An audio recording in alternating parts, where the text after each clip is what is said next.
40. So, based on those two values, we could set individual pace for each player, and we implemented the following program.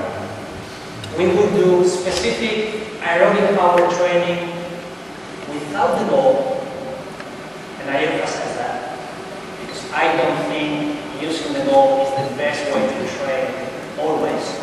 Sometimes you better leave the goal on the side and do some other type of work. That's my point of view. So once a week we will do aerobic power training. On week 1 of a mesocycle we will do 4 by 4 minutes at 90% of maximal intermittent velocity, with a minute and a half recovery. On week 2 we will do 3 times 5 minutes, and within those 5-minute blocks we will do 10 seconds at maximal intermittent velocity plus 5% of the anaerobic reserve, and 10 seconds at 50% of maximal intermittent velocity with 2-minute recovery in between sets. And then on week 3, we will do exactly the same thing, but instead of using the 5% of the anaerobic reserve, we will use 15% of the anaerobic reserve. After a couple of mesocycles like this, we will move on to use, instead of 5% and 15%, we will use 15% and 25%. We determine the yo-yo intermittent recovery performance at the beginning of the season. These are the values for the second team, third team, under 18, under 17, when they came back from vacation. These were the values over Christmas. So we managed to get a 40% improvement in the yo-yo test performance within those 4 months, and a 20% improvement in the junior teams. Again, I don't think this once-a-week session was the only reason for those improvements, but I think, and I'm persuaded, and all the coaches were, and all the players were as well, that these sessions contributed very much to the players getting their aerobic power up, and therefore getting more involved in all the training activities that were performed in addition to this particular session. In terms of fatigue resistance, during high-intensity intermittent sports, I want to talk a little bit about a study that we did a few years ago in Bilbao. It was a collaborative study between Athletic Bilbao, the Institute of Exercise and Sport Sciences of the University of Copenhagen, Aspire Academy, the Australian Institute of Sport, and an ISCO system. The purpose of the study was twofold. Firstly, we wanted to assess the concordance among 4 methods of match analysis during real match play in highly trained football players. So we wanted to compare the results of the ISCO system with 1 Hz GPS system, with a 5 Hz GPS system, and with classic video-based time motion analysis. And the second goal was to examine fatigue development in football match play through time motion analysis and physiological assessments. For those goals, we organized a 94-minute experimental match between our second team and our third team that has the camera system that requires the ISCO. So we did time motion analysis, as I said, with 4 different methods. We used the ISCO system of the stadium. We put a GPS unit on each one of the 20 players. We didn't assess the performance of the goalkeepers.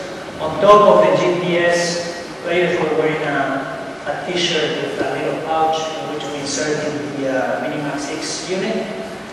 We had 20 digital cameras with 20 forced volunteers recording the movements of each one of the players. We assessed urinary specific gravity when the players arrived to the field. We assessed fluid balance by weighing them before and after the game, and by measuring the amount of fluid ingested. We measured heart rate. We measured blood lactate before the warm-up, after the warm-up, at halftime, and then at the end of the match. We had muscle temperature measurements before the warm-up, after the warm-up, halftime, and at the end of the match with 3 volunteers, again 4 volunteers from each team, Here you see nothing more carrying out these intramuscular temperature measurements. And then we convince the players, I don't know how, to perform repeated jumping for half the players and repeated sprinting for the other half before the game and after the game. In terms of the concordance among the different match analysis methods, what we saw was that there were significant differences in total distance covered, high intensity running and sprinting among the four match analysis methods. Those are the bad news. You cannot compare the values that you achieve or that you obtain with a MISCO to the values that you obtain with a GPS unit or with video analysis. The good news is that if we use relative values instead of absolute values, for example, if we consider that the distance covered in the first 15 minutes of the match is 100% of each player's performance, then we see that the drop in each subsequent 15-minute period is basically the same no matter what system we are using.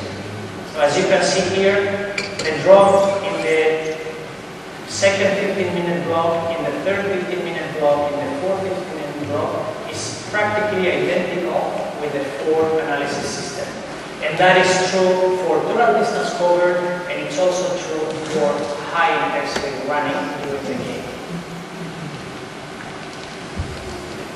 When we looked at the effects of the match on fatigue, we saw a fatigue effect. So here you see the total distance by using the mean of the MISCO system, the video, and the GPS. And what we found was that every 15-minute block, they covered less distance than the first 15-minute block, and we also saw that the last 15-minute block was lower than every previous 15-minute block. Exactly the same results for high intensity running. First 15 minutes, highest distance, significantly higher than every other 15-minute block. Last 15-minute block, significantly less than every previous 15-minute block.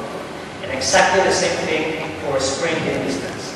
So there is a fatigue effect there, which could be related with a dehydration effect. Here you see fluid balance. So when we measure body mass before and after the match, we see a net fluid loss of 1.5 liters, or about 2% of body mass, which is considered the value after which we can start seeing significant or very significant increments in players' performance. Another indicator of fatigue would be an assessment of heart rate. Here you see mean heart rate over the match, which was 172, or 89% of heart rate peak recorded during the match. But the interesting part is that in the first half, they spent 22.3 minutes above 95% of heart rate peak. In the second half, they were only able to spend 15 minutes above 95% of heart rate peak. I must emphasize that this was